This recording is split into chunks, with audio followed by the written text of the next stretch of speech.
Nah, jadi tamparan buat Pak Prabowo itu sebenarnya adalah ngapain lu ngangkat orang kayak gini?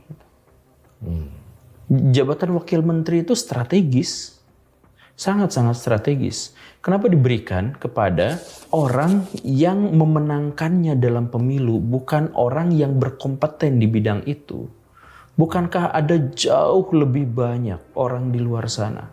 Ini seperti pertanyaan, kenapa Pak Prabowo memilih Gibran, misalkan?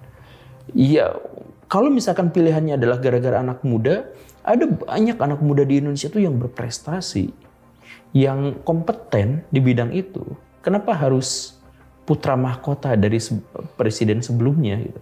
Nah, itu kan sebenarnya pertanyaan. Nah, kalau Pak Noel itu ditangkap, apakah itu kita harus mengapresiasi Pak Prabowo atau kita harus sebagai tamparan? Iya, apa kita harus mengkritik? Ya, dua-duanya. Anggaplah dalam hal ini ya, Pak Prabowo melakukan kesalahan dan kemudian dia minta maaf.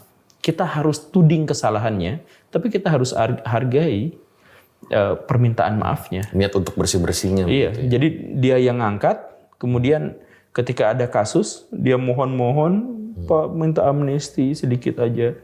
Pak Prabowo-nya abai dalam hal itu, malah mencat gitu.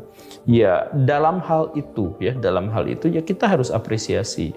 Dan ketika kita sekarang melihat bahwa Pak Prabowo memang banyak sekali melakukan, atau di zaman beliau berkuasa itu banyak koruptor-koruptor yang ditangkap.